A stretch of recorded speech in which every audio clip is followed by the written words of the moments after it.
Hello, everyone. Welcome to another analysis tonight. We are going to be focusing on the poem The Road Not Taken by Robert Frost. Yes, and this is a very popular poem, especially in American literature. Now, on the screen, you notice that the there's an image, and that image is a reflection of the title of the poem itself. So the title again is The Road Not Taken. And as you see in this image, there are two roads that lead to different pathways. Now, where do they lead? You don't know unless you take one of the paths. Obviously, we cannot take the two paths at the same time. So it is a matter of choices, yes, that will have to be made. But before we delve into the meat of that poem, let us first look at who Robert Frost is. Yes, he is the poet behind this poem, and we're going to be looking at his life in just a minute. So on the screen, we're seeing a picture of Robert Frost. He is no longer with us, may his soul rest in peace, but this man has left a legacy for all of us to experience. So let's look at who Robert Frost is, the poet behind the poem. So, The Road Not Taken is one of Robert Frost's most famous and frequently anthologized poems. Written in 1915, it explores the theme of choices and their consequences in life. The poem's narrator stands at a metaphorical crossroads and must decide which path to take, reflecting on how this decision shapes the course of his life. Now, Robert Frost was born in San Francisco, California on March 26, 1874. His father, William Prescott Frost Jr., was a journalist and an abolitionist, and his mother, Isabel Moody, was a Scottish immigrant. He was an influential American poet known for his mastery of traditional verse and exploration of themes like nature, rural life, and human choices. Robert Frost faced early personal losses and worked various jobs before gaining recognition. His career took off after moving to England, where he published his first acclaimed collections. Upon returning to the US, he became celebrated for poems such as The Road Not Taken and Stopping by Woods on a Snowy Evening. Frost won four Pulitzer Prizes and famously read at President John F. Kennedy's inauguration in 1961. His poetry is known for its simple language, deep meaning, and reflection on individuality and life decisions. Robert Frost died on January 29, 1963. His work remains a cornerstone of American literature, admired for bridging traditional forms with modern themes and continuing to influence readers and poets worldwide. Now, let us now dive into this poem. Now, if you notice, the poem is organized into four quintains, meaning each stanza has five lines. Okay, so we're gonna go into the structure and all of that, but let us read the poem itself. The Road Not Taken. Two roads diverged in a yellow wood, and sorry I could not travel both. And be one traveller, long I stood, and looked down one as far as I could, to where it bent in the undergrowth. Then took the other, as just as fair, and having perhaps the better claim, because it was grassy and wanted wear. Though as for that, the passing there had worn them really about the same, and both that morning equally lay in leaves no step had trodden black. Oh, I kept the first for another day, yet knowing how way leads on to way, I doubted if I should ever come back. I shall be telling this with a sigh. Somewhere, ages and ages hence, two roads diverged in a wood, and I took the one less traveled by, and that has made all the difference. What an awesome poem! What a poem filled with various meanings. We are going to analyze the structure of the poem firstly.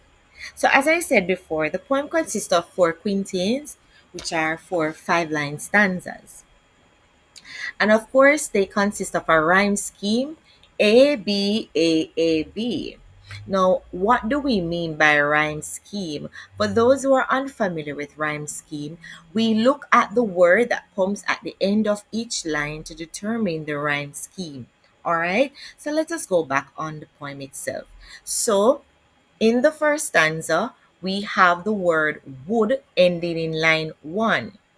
Then we have the word both ending in line 2. Now we have to assign letters to each word. So, of course, using the alphabet, the first letter of the alphabet is A. So we have to assign A to the word would. And because would does not rhyme with both, yes, we assigned both the letter B. Now the next line ends with the word stood. Stood actually rhymes with would, which appeared in line 1. And so we would assign the same letter to that word. So we end up now having ABA. Could also rhymes with stood and would. So we also assign could the letter A. And then now, undergrowth rhymes with both. We can assign that word the letter B. So you look at the pattern we have would, both, stood, could, growth is A, B, A, B. Let's move on. Now, the poem is written in iambic tetrameter, which creates a smooth rhythmic flow that reflects natural speech patterns. All right, so keep those in mind. So let's analyze the poem stanza by stanza. Now, the first stanza, the speaker encounters two paths in a yellow wood, which symbolize a point of decision, right? So the two path means now you have to decide on whether you're going to go on path 1 or whether you're going to go on path 2. The yellow wood may suggest autumn, a metaphor for a mature stage in life when choices must be made. The speaker is sorry he cannot travel both roads, highlighting the universal human experience of limited choices. And as human beings, we love choices, right? And some of us love to take multiple choices at once. But reality is that we can't take all the choices that are available to us. And hence, we are limited in the choices that we make. And so this situation is one where this speaker is experiencing that same thing. He has to make a choice, but the choices that he has to make, or he or she has to make, is limited because they only have two roads. So it's two choices. The second stanza, the speaker initially chooses the second path, describing it as just as fair and grassy and wanted wear. However, he admits that both paths have been worn really about the same, which introduces ambiguity and questions the validity of his choice. Interesting. In the third stanza, the speaker hopes to return to try the first path another time, but acknowledges the unlikelihood of doing so. And the line that tells us that would be, I doubted if I should ever come back. So it's just like all human beings. Once we have made a decision, sometimes we now ponder whether or not we had made the right decision and would love to probably go back in time and make the other decision, choose another pathway. Yeah, we're all guilty of that. All right. Now it says now this reflects the irreversible nature of many life decisions. So once we make a decision and we go through with it, there is no way to reverse it. We've already decided to take a path, and because we have taken that path, we cannot go back in time and change that path. So it makes it irreversible, right? And looking at that, sometimes it makes us aware that the decisions that we make sometime, we may end up regretting it. And we regret it because we cannot go back and change what has already taken place. We just have to move on and live with it. Fourth stanza now. The poem's famous conclusion reveals the narrator will someday recount the story with a sigh. The tone of the sigh is ambiguous, whether of contentment or regret. So, usually, when someone sighs, it can symbolize being relieved of something, right? Some burden has been lifted. But, however, a sigh can also symbolize regret. Yes. So, the road less traveled by is presented as a defining choice that has made all the difference. But the poem earlier questions this very distinction. Now, we're going to analyze the literary devices that are evident in this particular poem, and the major one that stands out is a metaphor. The metaphor in the poem comes through the example two roads diverged in a yellow wood. Now, the roads there in that line is a metaphor because it's a metaphor. It's symbolizing the life choices, the decisions that one has to make, right? So the roads in the poem are not literal, yeah, but are metaphors for life choices or decisions that person must make. The two roads represent life choices and opportunities. Now, imagery is also another evident device found in this, and a lot of visual imagery is what I have um, discerned here. So, vivid descriptions of the yellow wood, grassy, and leaves no step trodden black create a natural contemplative setting. There is also symbolism in the poem. Again, the symbolism ties in with the metaphor, with the two roads. Yes, the two roads that symbolizes the life choices. They represent moments in life where a person must make a decision, and oftentimes when this decision is made, they do not know where it will lead.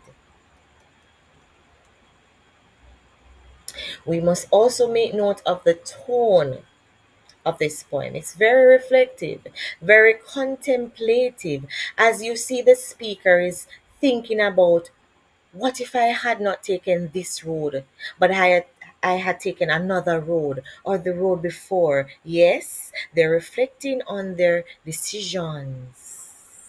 They're contemplating whether or not they made the right choice. And so it's very reflective in nature. Now, alliteration is very subtle in the poem, but these are the subtle examples of the alliteration. So we have wanted where, yes, and for those who are not so sure about alliteration, alliteration represents the repetition of words beginning with the same consonant sounds. Okay, so wanted where, both words beginning with the consonant W, and though as for that, so we have the sound coming one after the other. And those, of course, would be contributing to the poem's musicality. Now we have enjambment, and this allows the lines to flow one into another. And this reflects the continuity of the decision making that the speaker has to make. Now, the central themes of the poem are choices and consequences. We know it runs right throughout the poem. So, the poem centers on the moment of choice. The speaker must decide. The speaker must make a choice between two paths that symbolizes different life directions. It emphasizes that every choice excludes other possibilities and can lead to a unique future. Another theme that is evident is individualism and nonconformity. The famous last stanza suggests pride in choosing the one less traveled by, implying a sense of individualism and courage to take a unique path. So, in the poem, we would have recognized that the poet decided to choose the one that was less traveled. Um, it would seem as though the poet wants to be different from everybody else, and so he doesn't want to go the path that everybody else or the path that most people would go. So he chose to do the one that's less traveled, and that in itself symbolizes individualism.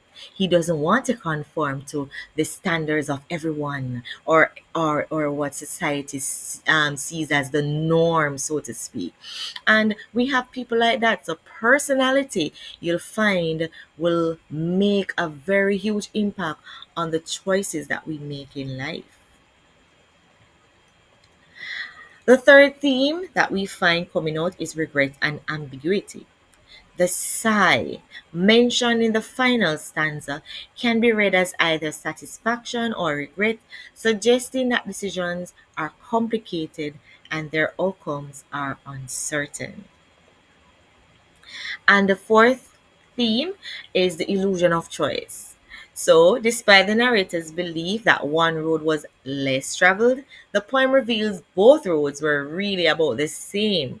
This challenges the idea that choices are always distinctly different. But it makes you wonder, why did the speaker feel as though one was less traveled than the other? Hmm. What gave him that illusion? That is a deep question to think about. All right. So connect the point to your own life. Reflect on your own roads not taken. Reflect on the decisions that you've made that you have regretted. Consider how these choices that you have made have shaped you and who you are today. Think about it. And after thinking about it, this is a challenge I bring to you. So you are going to write about it. Yes, it's very important that we're able to express ourselves. And so I challenge you to write a personal narrative about a significant life choice that you had to make.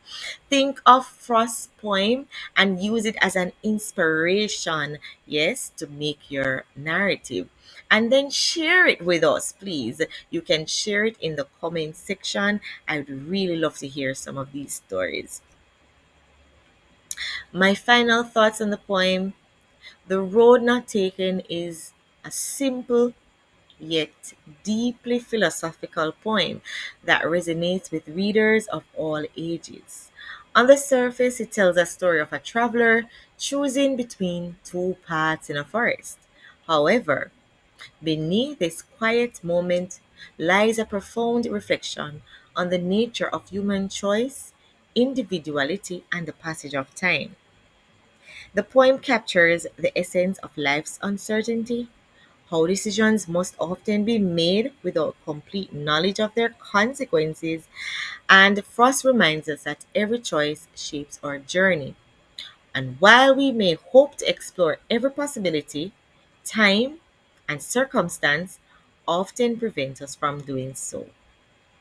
The speaker's future reflection: I took the one less traveled by, and that has made all the difference, can be interpreted as pride, nostalgia, or even subtle irony, leaving room for diverse personal interpretations. Let us know what you think. What are your final thoughts on this poem? I love it. I love it. I love it. I love it. If you want to share other poems that you want me to analyze, you can share it in the comment section. I really appreciate you guys being here. I thank you, and let us know your final thoughts. Remember to share your personal narrative with us also. I look forward to seeing them. Have a good day. Bye bye.